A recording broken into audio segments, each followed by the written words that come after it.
Welcome back to the Recovery Tapes for episode number 39. My name's Gary and I'm your host. And today we are having a chat with an author and an up and coming musician.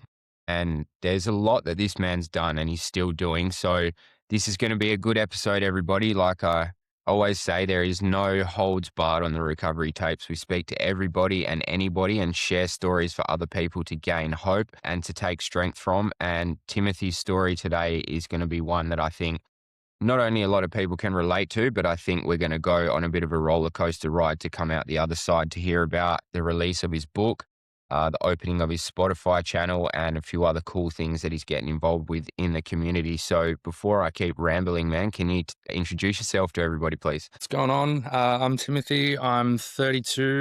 I'm from Melbourne and I will be 6 years sober this October. Congratulations, man. That's a big effort, bro. Thank you. Thank you. So how did all of this start? Like before we go into the job and all the rest of it, bro, tell us a bit about yourself as a kid. What was life like growing up for you? It wasn't necessarily easy. I was undiagnosed ADHD. I only got diagnosed last year. So I always kind of struggled to fit in a little bit. Home life was reasonably good. Like I had good parents. They cared about me and all that. Dad was very much like, you should be into sports because I'm into sports and I was good at sports. And I was like, I have no coordination. That's not going to work, which wasn't the greatest thing for him, but he was supportive of the things that I did like. Like I did karate for probably 13, 14 years, was big into music, obviously still am, but like had a decently good relationship with my parents for the most part, but it was just fitting in at school just didn't happen. It was just like, yeah, you're that kind of weird kid. But Yeah, man. I feel yeah, that, bro. I yeah. feel that. We were the misfit kids, me and all my friends, mate. There was about 4 or 5 of us and we didn't fit in with anybody. So we just hung out with ourselves. And we were the kids that were sort of like, I don't know, smoke durries behind the bike shed, if that makes Yeah. sense to you, Yeah. bro. 100%. I think I was 13 when I smoked my first cigarette because one of the kids that was actually nice to me, he smoked. And I was like, well, you don't bully me, so I'm going to hang out with you. You smoke cigarettes. I guess I will too then. That makes sense. So what did you do after high school with yourself, man? So I started my chef's apprenticeship at the end of year 12. Never actually intended on becoming a chef. I got into uni for liberal arts because I wanted to be a music teacher. But I was like, I'm going to defer that and take a gap year. Got a job as a kitchen hand at a restaurant. And one night, one of the apprentices just didn't show up. And the head chef was just like, do you know how to put tomato on bread? And I was like, yeah. He's like, cool, you're making bruschettas for me all night tonight. And I was like, all right, sweet as. And then I think it's probably like a week or two later, that head chef quit and he wanted to bring me to the new venue that he was taking over to be his apprentice at the new venue. Yeah. And I was like, I'm not even an apprentice now. And he's like, I didn't sign you up because I knew I was going to leave. And I was like, okay, cool. So followed him over, started my apprenticeship and realized that being a chef means you can look however you want and being a teacher means you cannot. So I was like, maybe a music teacher's not for me because by that point I was halfway through being 18 and I had my chest, a full sleeve and both hands tattooed. So I was like, yeah, I think the tattooed misfit chef kind of vibe is what I'm going for. And I don't think I'm cut out to be a music teacher. I reckon it would be a hard gig, bro. Going to a school every day and dealing with kids and stuff. Like we just said how we were as kids and how we felt, sort of like touched on how we felt. Bit Yeah. misfitty, stuff like that. Like I wouldn't want to be handling a fucking class full of teenagers with their No. emotions. No way. And kids these days are fucking shitheads as well. Like, at least like for us, there wasn't any social media or anything. So there was an off switch when the kids got home and like, unless their home life was shit. But like nowadays it's like everywhere. Yeah, man.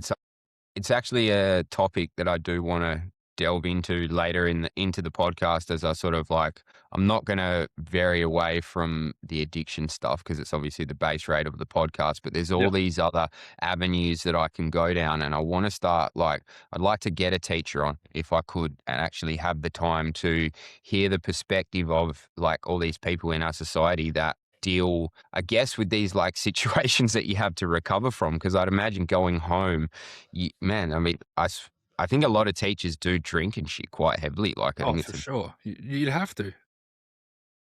Like, And as a sober person, I'm saying like you'd have to like Yeah. the Yeah. for the normal person that doesn't have addiction issues and stuff like that. Being a teacher, there's got to be one or two wind down drinks when they get home while they're marking tests and stuff like that. Like Yeah. nowhere there's not. Yeah, bro. So was this guy like a mentor to you, do you reckon? The bloke that took you with him, or? Funnily enough, I think about 2 months after I went to that restaurant and started my apprenticeship, he ended up quitting.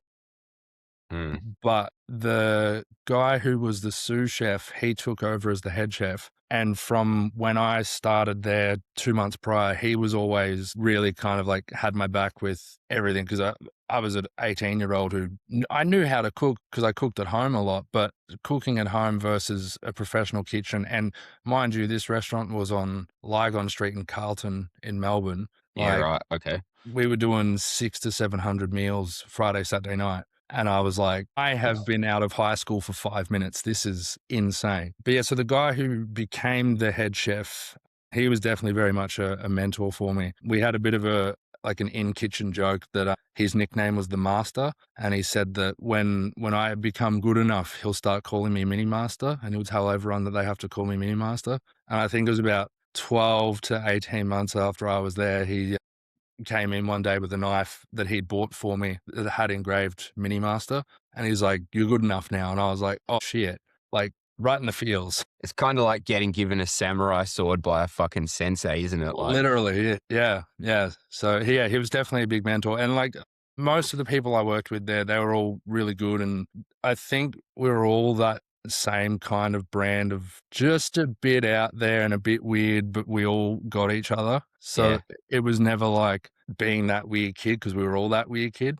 Yeah. Once again, you find yourself back behind the bike shed, eh? Yeah, exactly right. And even to that note, all of us smoke cigarettes. So like it was, you get 5 minutes, two of you go out for a dart, come back in, then the other two go out, tag in, tag out. It was always like a thing, like people used to say, like, oh, tradies are the deros, they smoke, they drink, they do this and that.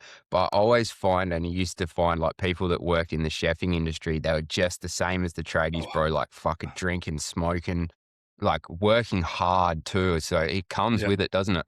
Oh, 100%, 100%. But working in a restaurant where you literally serve alcohol, it's like Mm, knockoff drinks every night it's what you do. Like kitchen closes, you all have at least one beer while you're cleaning the kitchen down. Like, yeah, scrub the bench, drink the beer, glad wrap the food and drink another beer. Like that's just what the pack down was. And it was that, camaraderie type thing. Like, oh, we got through the service. Here's a celebratory beer.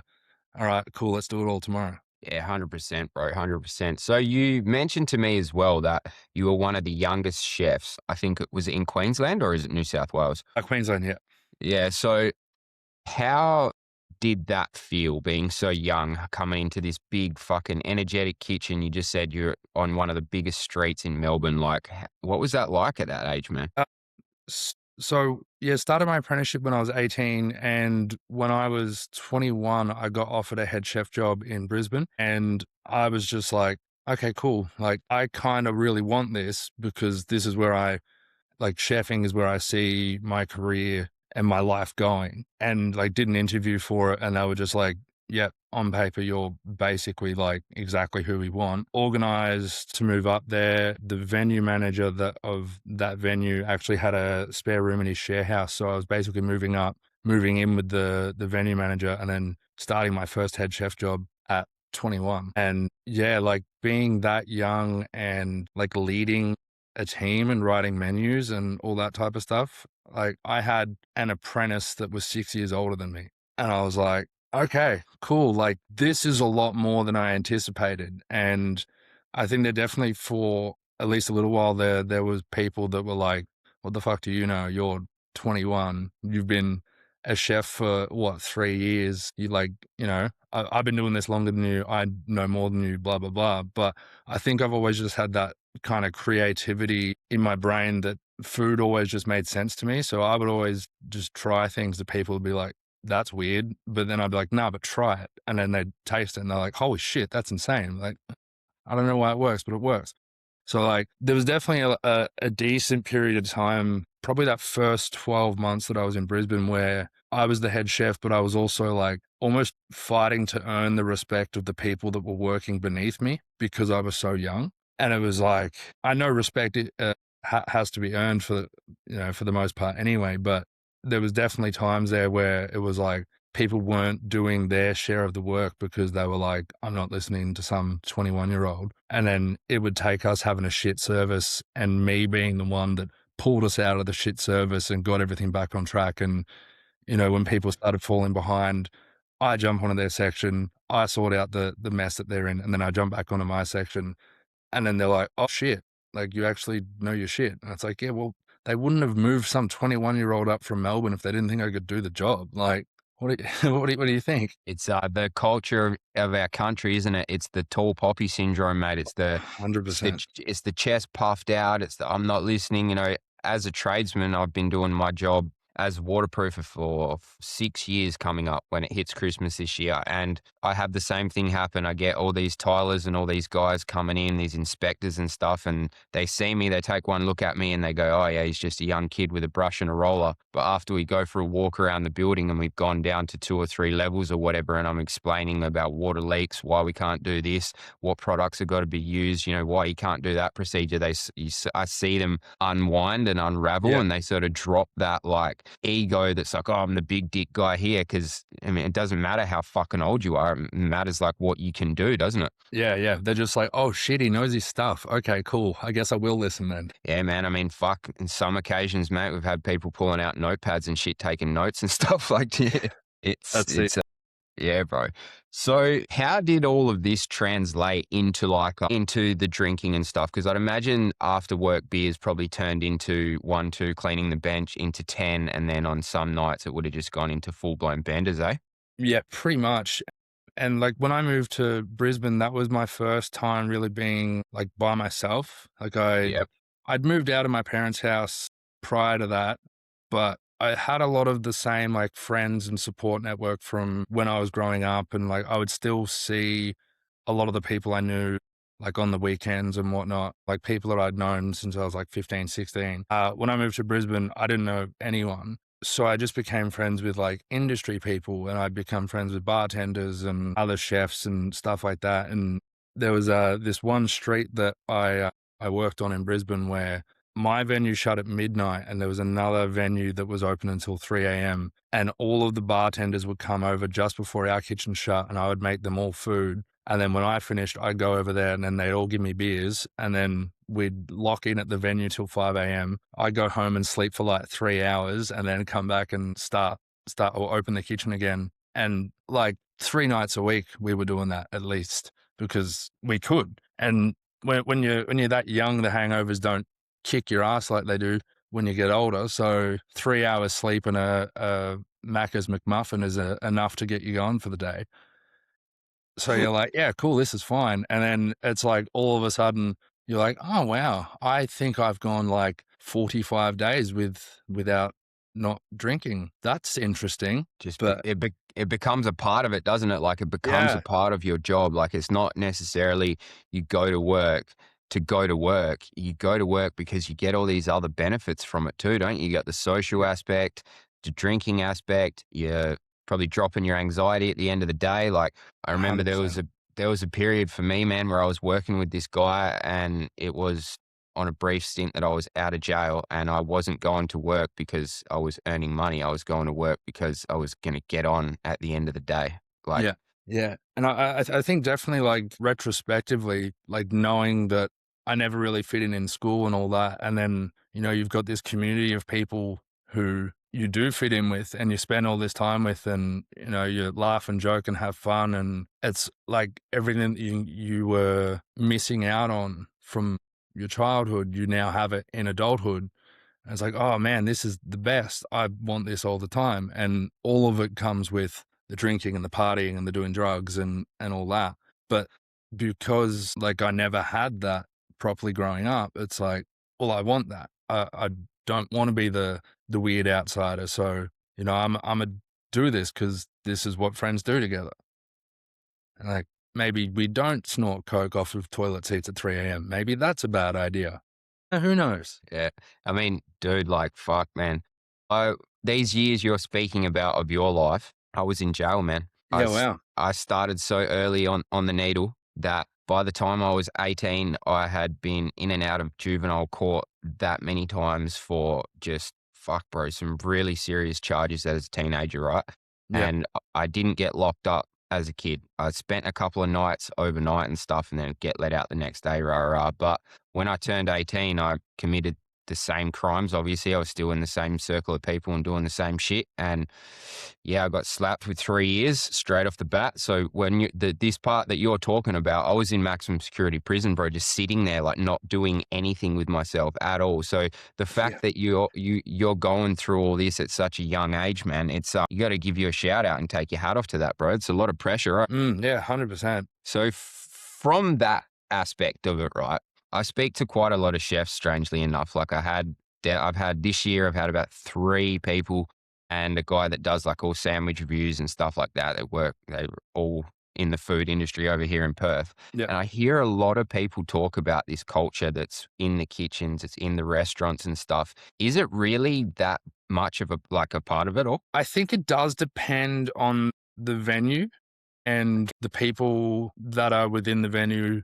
Um, and I guess the kind of culture within the venue itself, just because I've worked at 2 places, well, I worked at 3 places since I got sober. And the first head chef I worked for when I got sober was sober. I went to work for him because he was. So there was obviously no drinking culture there. And then the other 2 places I worked, one's an RSL and one's a pub.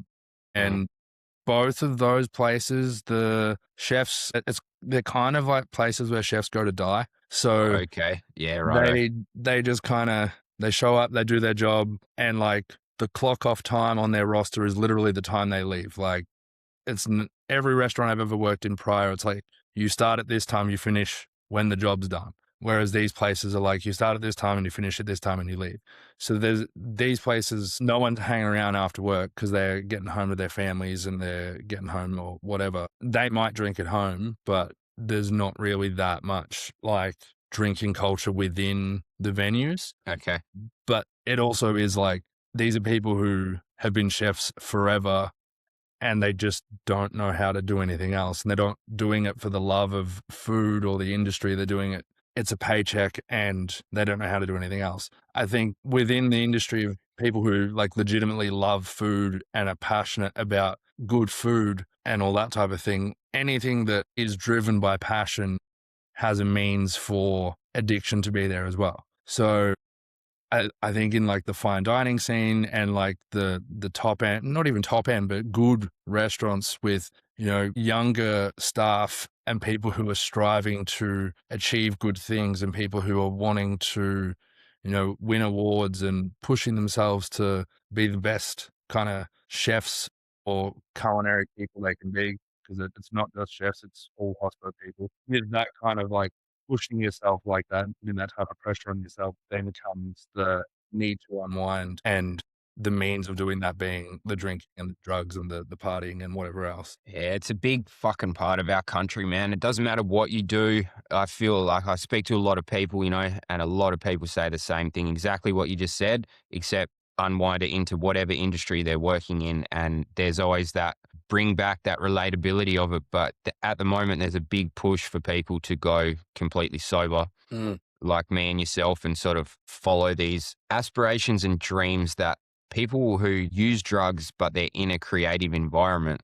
I find a lot of them do what you've done, bro, writing books and making music and, opening social media platforms and doing a lot of stuff like that. So how old was you when you first realized like, all right, shit, this addiction and this lifestyle is really starting to hurt me? When I was 25, I was still living in Brisbane. It was just before I moved back. And I remembered I'd had a couple of conversations with a partner of mine at the time saying that I think I might be an alcoholic. I think I should like talk to Alcoholics Anonymous or something like that. Mhm. And she kind of brushed it off and was like, no, you're not that bad. Like alcoholics are people who get up and have a beer first thing in the morning. You don't do that. Blah, blah, blah, blah, blah. And I was like, all right, yeah. And I had a stint at being sober and I lasted 12 months. And then this same partner was like, all right, well, you did your year sober. Let's go out and celebrate and have a drink. And before I even kind of registered what she'd said or what was happening, I'd had like 6 gins, and I was like, all right, cool. Well, now I'm just going to like try and learn moderation, because I know that I can do abstinence and I know I can do too much. So like, let's try and, do moderation, I suppose. And I kind of could do it for like 3 or 4 months. I'd be like, all right, cool. I'll just like go out tonight or after work, whatever. I'll have like 2 drinks, just 2. All right, cool. Have the 2, go home. That's fine. And then just ever so gradually, the 2 became 3, the 3 became 4. And then it was like, we're having a bender after work again. Yeah. So I went from, that 1 year being sober, then drinking again.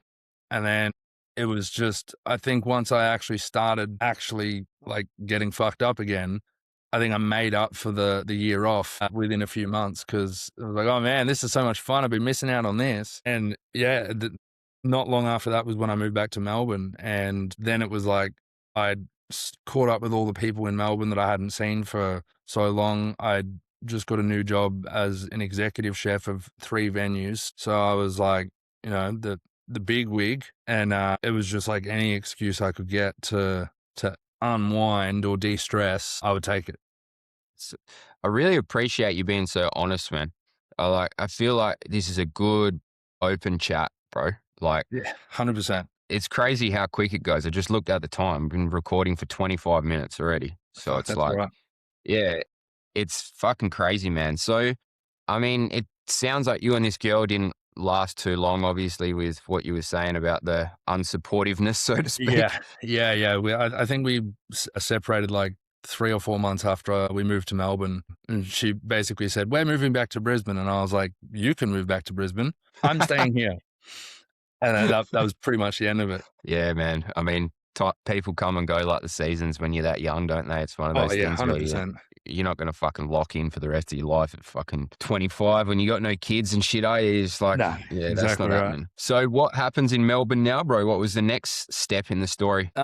Well, I was all set being this executive chef and running 3 venues and, working my ass off, but achieving, everything that I kind of wanted to achieve, especially still being so young and having that kind of responsibility that I had. And then COVID. And yeah. I think I worked for about 6 months through COVID, and it got to the point where I actually had to say to my boss, like, you can't afford to pay me.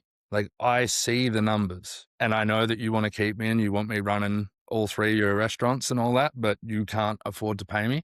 So like, I'm just going to finish up in a couple of weeks and, hopefully we can sort everything out. And then once this whole COVID thing is over, maybe I'll come back and, we'll reassess everything. And I left, and then within 2 months of me leaving, 2 of the 3 restaurants closed. So he only had the 1 left. But in that same period of time, I went from working 6 days a week, basically, and drinking when I got home to, I don't have a job, I'm going to drink all the time, and just fucking imploded. And like, there wasn't even really like a trigger for it. Like, it wasn't like anything bad happened or anything like that. It was just, I mean, aside from obviously COVID and not being able to leave the house, but like, that was happening to everyone. So it wasn't like something specifically had happened to me and I was then taking it out on the world via alcohol. It was just, I was bored and there wasn't much else to do. So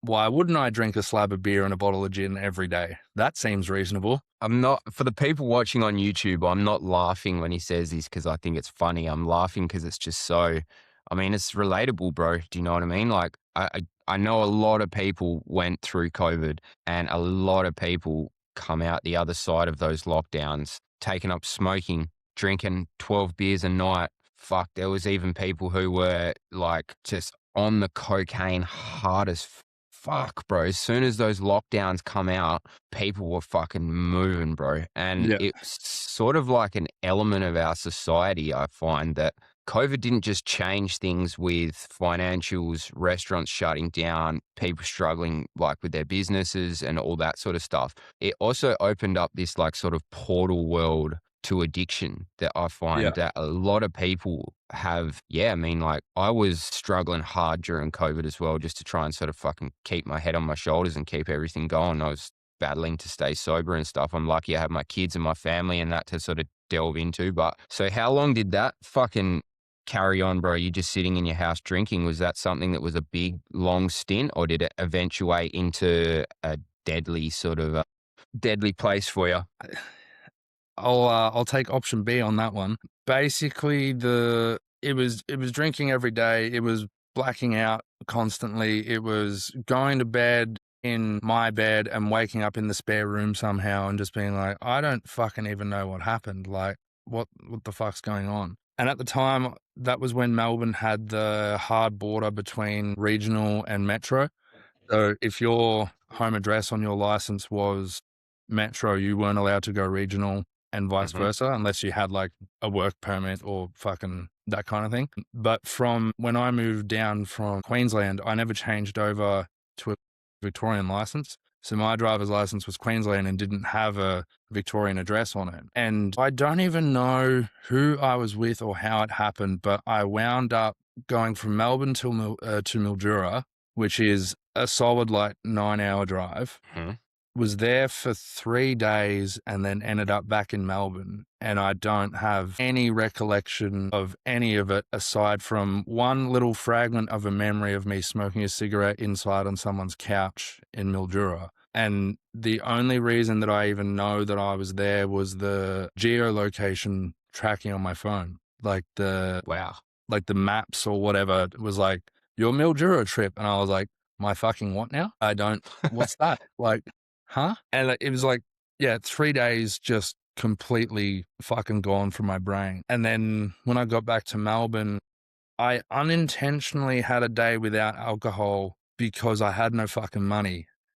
And I drank the house dry. And my partner at the time, she was over. And I was like, I don't really feel very good. And I was like what I know now was like the beginnings of withdrawal, the sweating and the shakes and all that. My mental just fucking plummeted. I was like, I'd self-harmed for the first time since high school. Shit. Like, and it wasn't even something that I'd like put a conscious thought into, like, I'm going to do this because I know that when I did this in high school, it made me feel better. It was Mhm. like, I was just like stressed pacing around the house and just like grabbed one of the paring knives from my knife rack and was just like, I'm going to just do this a little bit and then put it down like it was nothing. And then like obviously she saw it and she was like, what the fuck's that? And I was like, I don't know, I'm fucking going through it. And then probably another 6 to 8 hours pass and I started having seizures.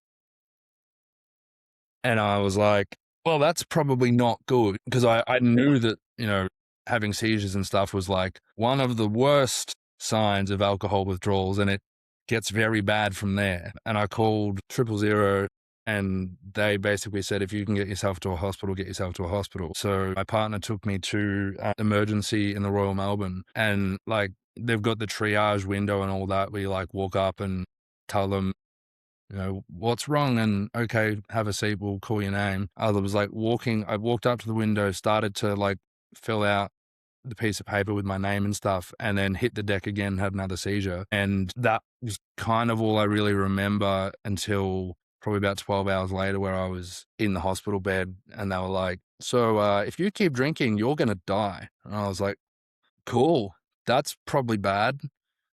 Yeah, fuck. Yeah. And they gave me Valium to stop the seizures and deal with the withdrawals, and I was like severely dehydrated. And they like did my bloods and stuff, and they were just like, "Your liver is fucking not good. Your kidneys are definitely not great. Like you will die if you keep this shit up." And yeah, I was just like, right, okay. And I think I was in hospital for another 2 days for like monitoring and whatnot. And then after that, it was just like, all right, cool, off you go. And that was about it. Like they passed off the discharge paperwork to my GP, but yeah, it was pretty much, yep, all right, you're no longer like in danger. Off you go, figure it out. So how long did it take you to pick up the drink again after that experience, man? I actually didn't. Yeah, okay. That was it. That was day one. So that was October 2020, while we were still Well, in COVID. congratulations, bro. Congratulations, and good on you for choosing life over death, bro. Yeah, well, I'd never really had someone just say it to me so point blank, Yeah. like, Yep. if you keep doing this, you're gonna die.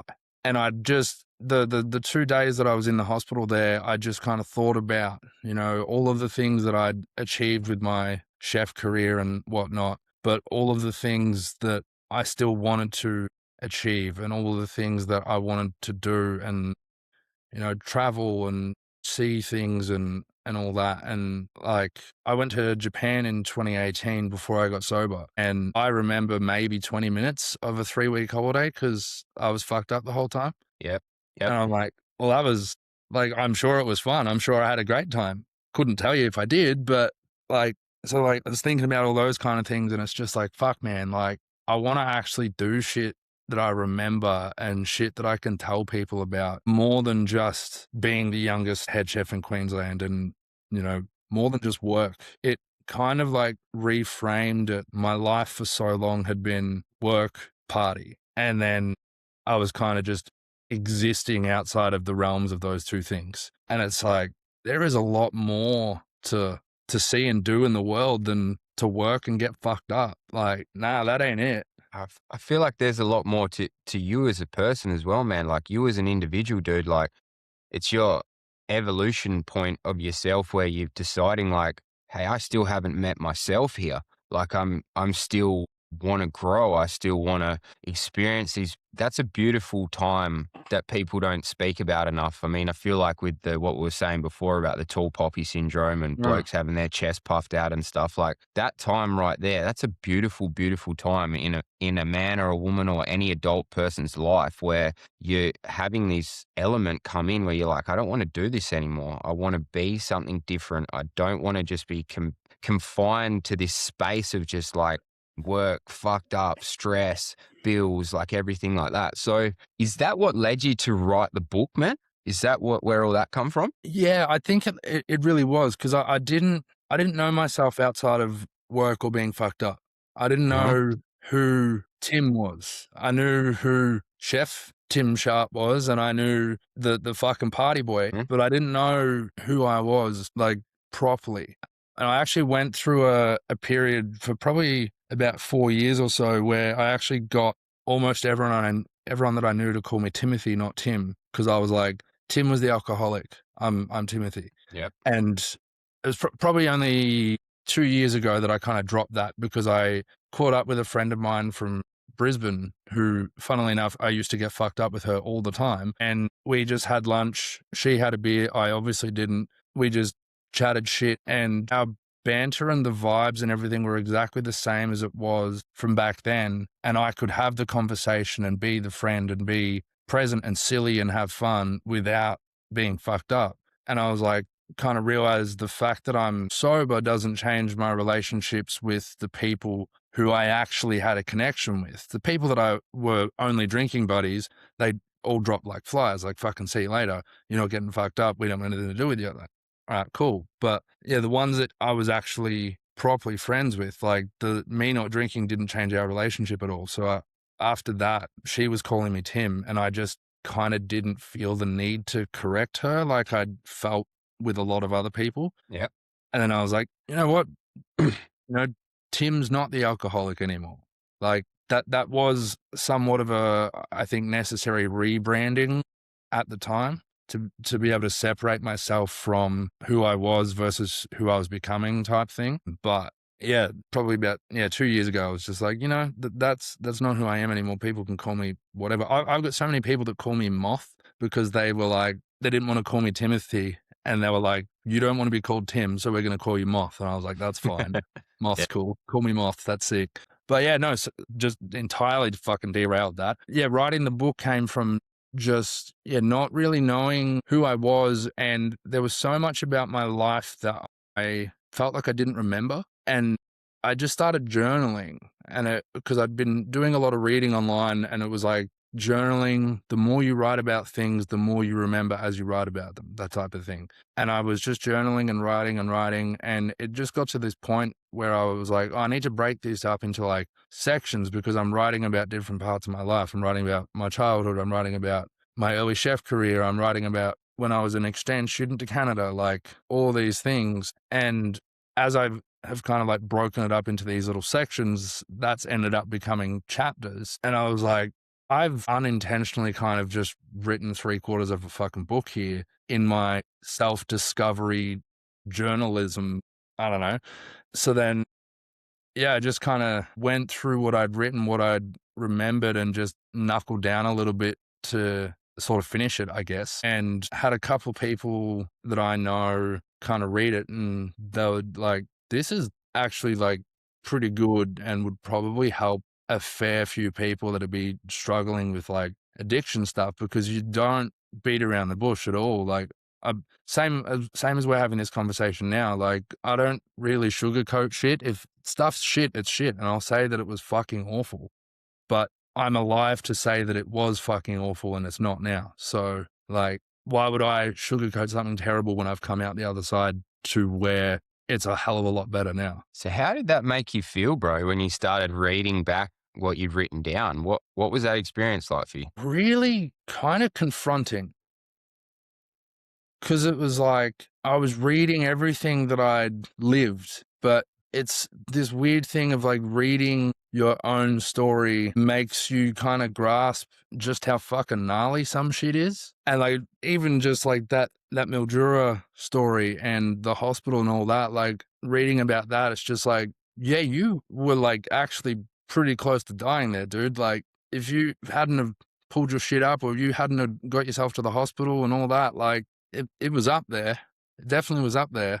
And then to then be able to read about coming out the other side and the first 1, 2, 3 years sober, and the accomplishments that came with that, and like the feelings that came with that, and like releasing my first song, which was called 3 Years. I released it on the day of me being 3 years sober.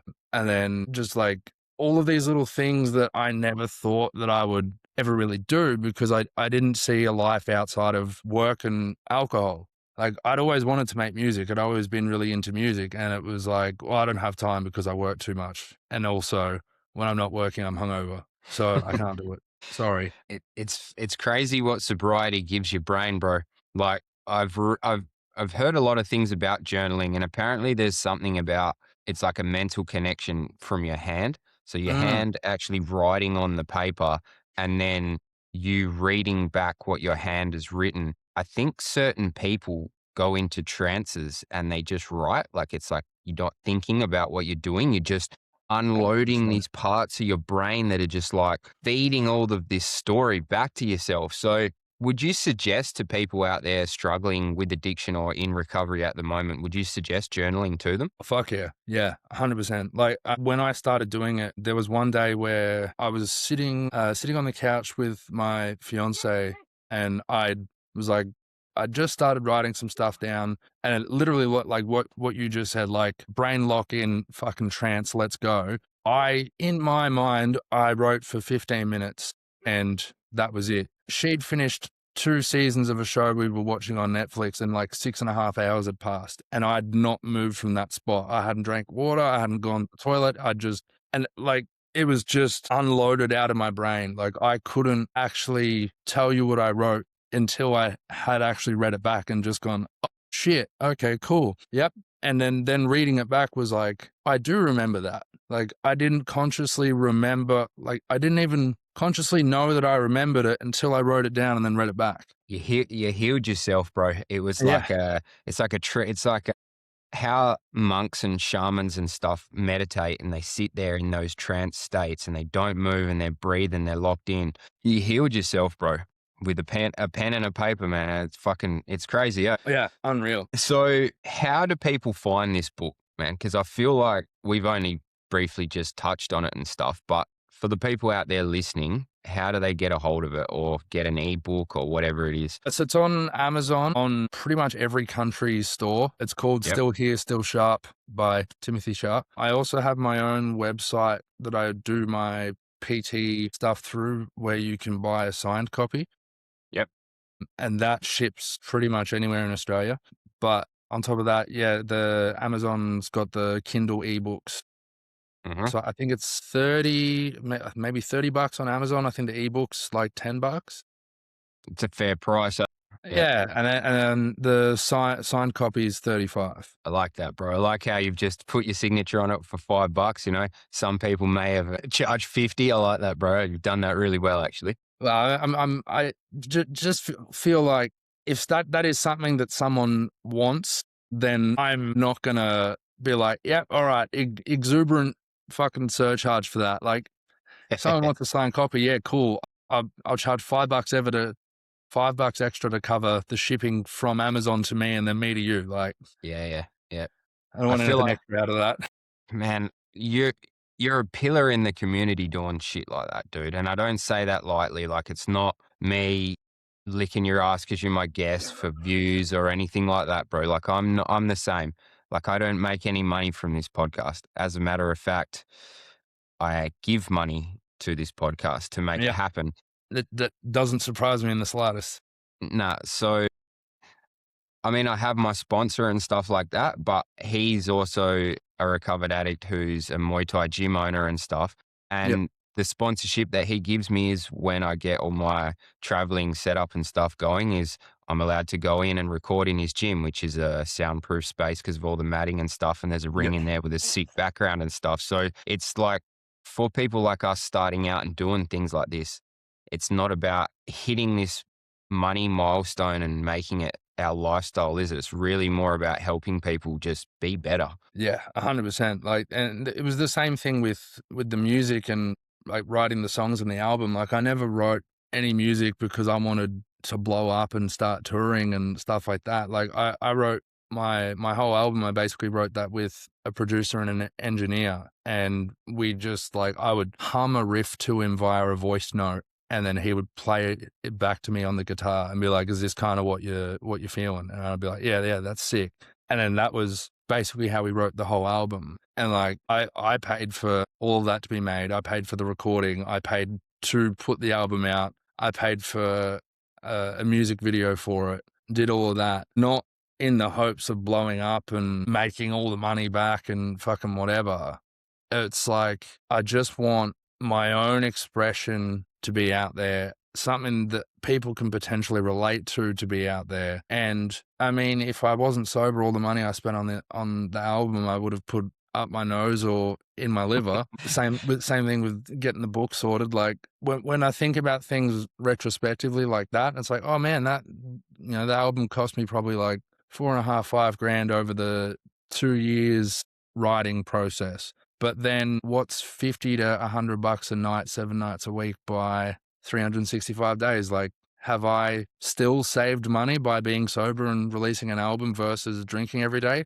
Fucking probably. It's crazy how all these conversations tie into each other. Like when I speak to people like yourself, I find myself sort of going on the path with you because I started the podcast, spent quite a lot of money at the studio and stuff. Like, as you know, like you just said, like all of this shit's not cheap, right? So I've outlaid all this money that, I probably could have put into my family or saving for a house or something like that. But my creative fire inside of me just burning so fucking strongly, I had to do Yeah, something with it, bro. So totally understand.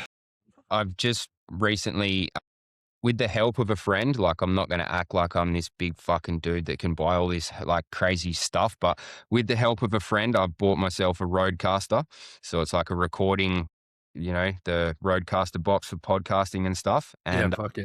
now I'm going to get myself the proper Rode mics and the headphones and all of the stuff with it. But once I get that whole setup, I'm not going out and spending 2.5 grand on a fucking camera. I'll still be recording the podcast on my phone. Do you know what I mean? Like, Yeah, yeah, so that's sort of like my next thing that I'm going with. But it's funny how it works because you were talking about journaling and you were talking about writing and stuff. And I'd just like to use this opportunity to give a shout out to the About Time newspaper. It's this Australian statewide prison newspaper, which is sharing people's stories of their experiences in jail and getting people better living conditions with things like dentistry, lockdowns that are going on inside the prisons that the people in the society don't know about. So some of the guys in Australia at the moment are being locked down for 18 hours a day, like 3 or 4 days in a row, which is, as you can relate to, that would just destroy your Yeah. head. And then they're asking What people to the get it. hell? Yeah, bro. And then they're asking people to fucking not fight and shit when they get out of the lockdowns. They're asking people to get out into society and be better. And this newspaper I'm working with, I'm actually writing articles for them at the moment. Yeah, And sweet. did a Zoom call with a whole bunch of other people. So shout out to Rosie and the team at About Time. They're getting the good word out there, and they're just on things with like Mother's Day that recently went. They shared a whole bunch of information about what people who are in prison that are doing the time for their crimes, right? They're still mothers. Mm. They're still people, bro. And some of the Yeah. stories that you hear about people getting denied their visits or they're not allowed to see their kids and stuff like that, like, you're still entitled to these certain rights within our country, no matter what's happened. And this newspaper is really putting those stories out there and helping people not only get the rights that they deserve when they're in prison, but they're giving them the support systems that they need when they get out so that they don't reoffend. And I think that's been a big thing for me with journaling. I mean, some of the stuff I've written down from 10 years ago to share on with my getting out of jail and not going back story. I can really relate to what you said about sitting there and just Yeah. going, man, just fucking hard out. So how do people find the music, bro? How do people get around that?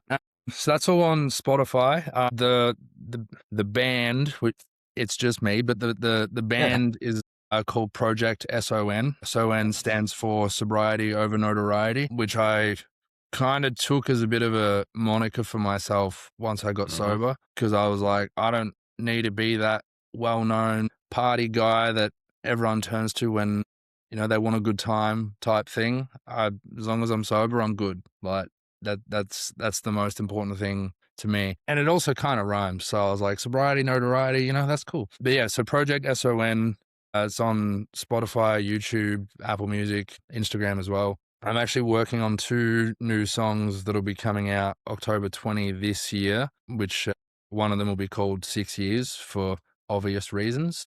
Yeah, yeah. Since the first song I released was 3 years and it was 3 years ago, I felt like it was probably time to do something else. And I was like, well, I've got all these milestones that I can use as the means for creation. So yeah, I'll be releasing 6 Years later this year as well. Congratulations, bro. That's a massive thing. You say that like it's fucking nothing, bro, but I guess it's like yeah, you're being honorable about it, aren't you? It's like you're not just getting out and I have 6 years clean. Like Yeah. I appreciate that, dude. Yeah, well, it's this thing. I've had this conversation with a few people, and like I don't see any other. There's no other there's no alternate timeline or alternate future where I'm not sober.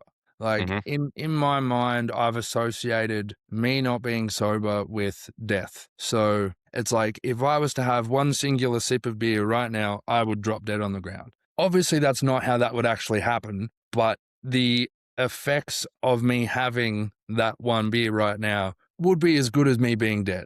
So there's no, there's nothing else other than sobriety. So like I track and I count every milestone, but I'm not in like I just I can't. I've got to get to next year. I've got to get to next year.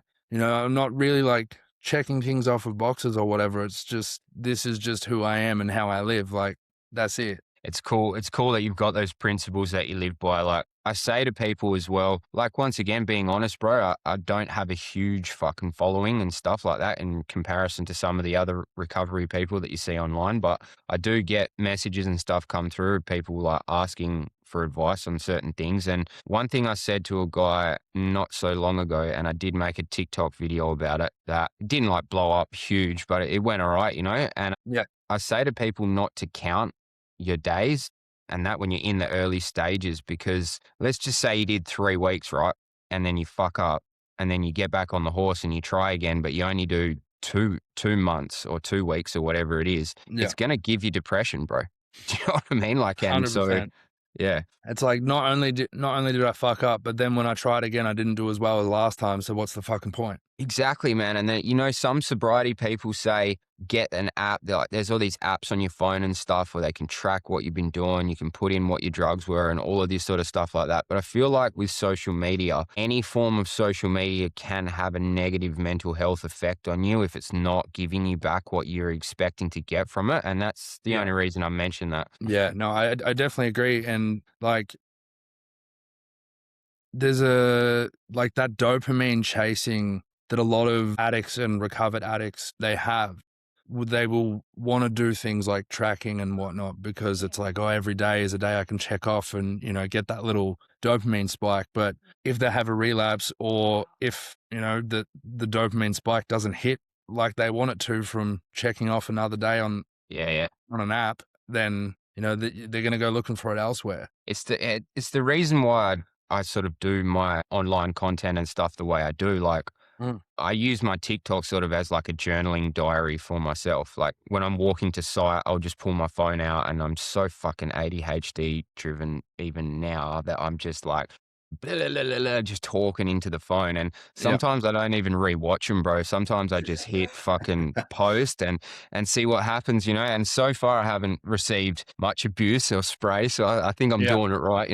No, I'm laughing because I'm exactly the same. Like, anything that I'm posting, like videos or anything like that, I did have a bit of a stint where I was on TikTok a little bit, but TikTok's too loud for me. You got to be Like, careful with it. it's just so fucking loud. I'm like, nah, that's no, thank you. But yeah, I was at 100% the same. Like, it was just phone out.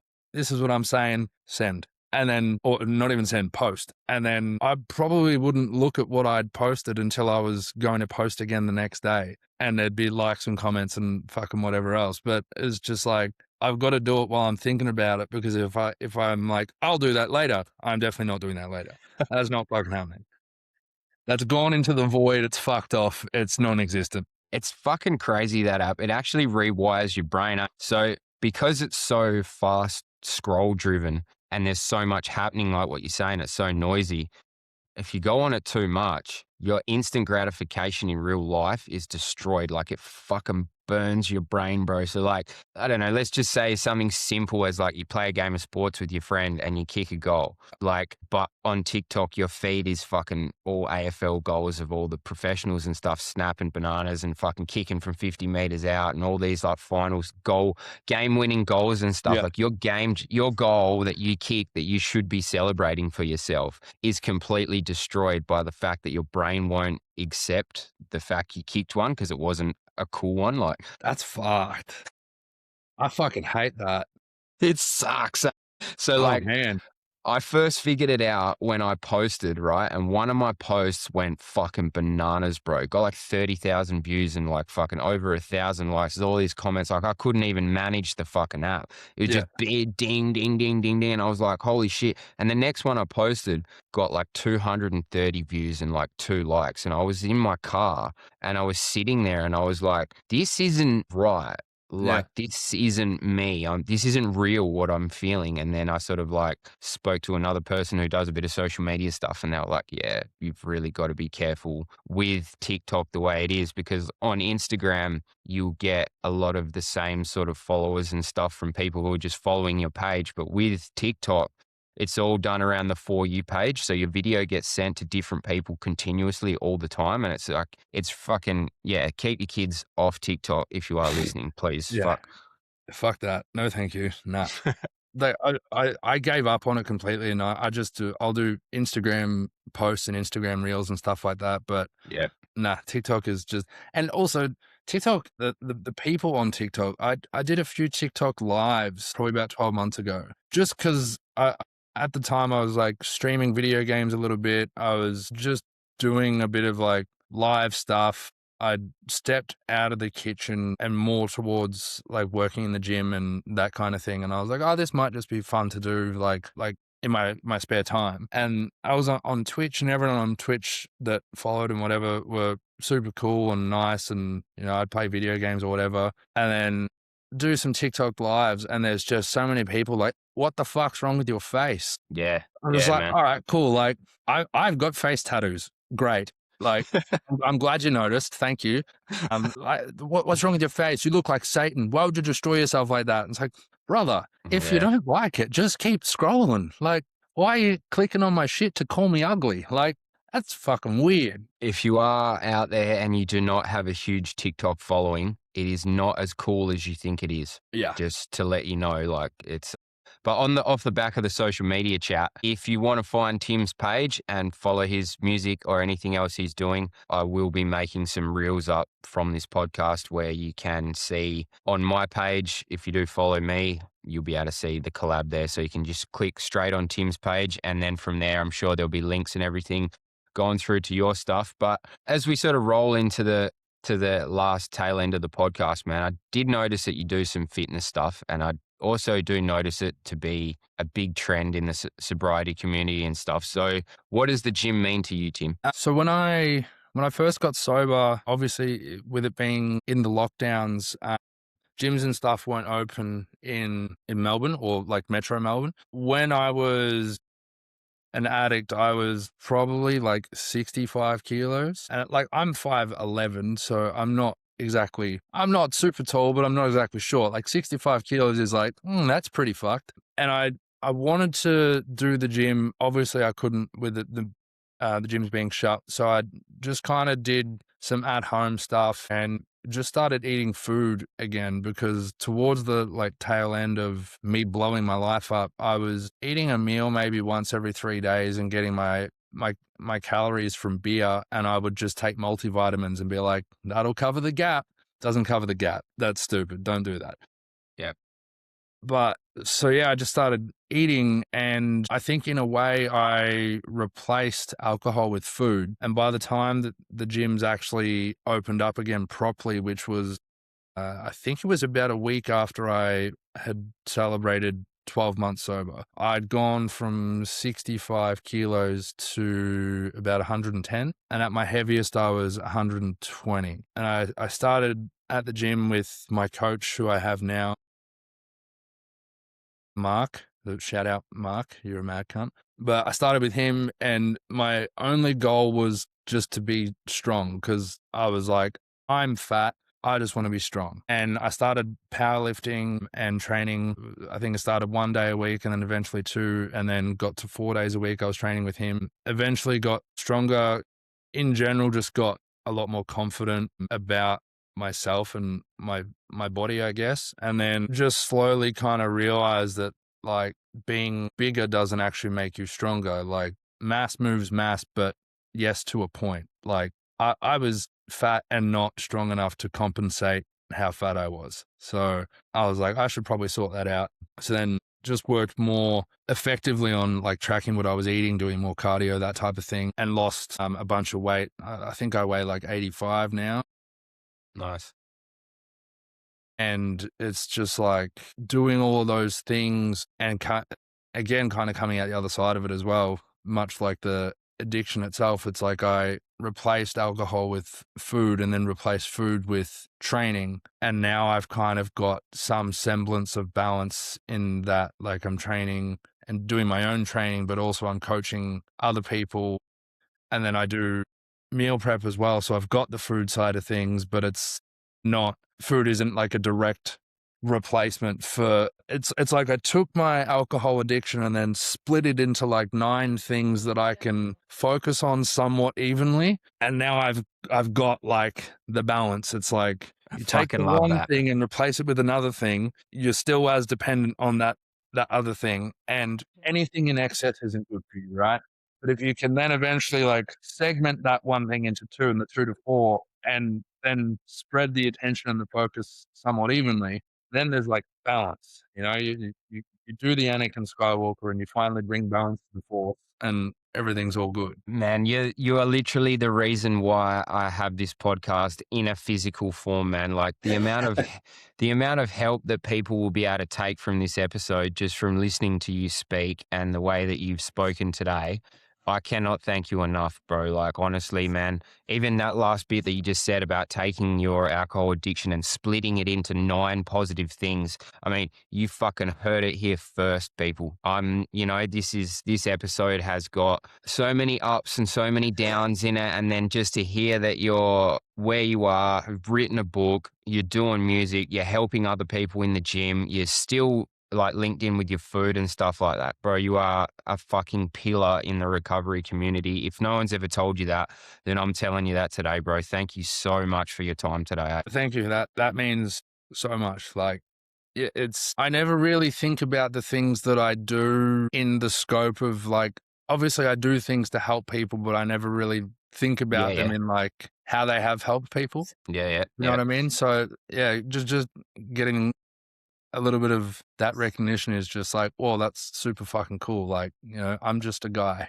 And we're both just guys sitting on a computer having a chat. But at the end of the day, the fact that you've been so open and honest and spoken your story, and I guess, me joining in on the chat as well and sort of getting the full, like, I've seen you relax more as we're talking as well.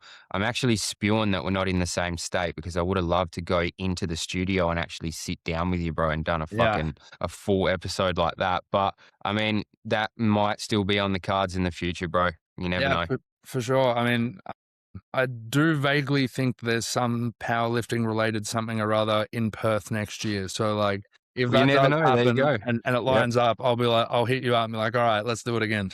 Yeah, 100%. All right, guys. Well, we are coming into episode 40 after this episode. So I'm getting close to my first goal of the podcast, which was to hit 50 episodes. And I will definitely be organizing a special guest episode for that. But Tim, like I just said, man, you're a fucking pillar to the community. Thank you so much for your help. And for everybody who wants to get around Tim's music or Tim's book, there will be links on my profile that you can get to him through some of the reels that I'm going to share. So for everybody that did take the time to stop and listen to this, thank you very much. And Tim, once again, bro, thank you so much. Thank you. Thank you so much. It was awesome. Really good to just kind of get everything out to people who get it, Yeah, 100%. Get around the book. I'll definitely be getting you to send me a copy, mate. That's for sure. Hell yeah. Awesome. All right. Thanks, guys. See you next week. Thank you.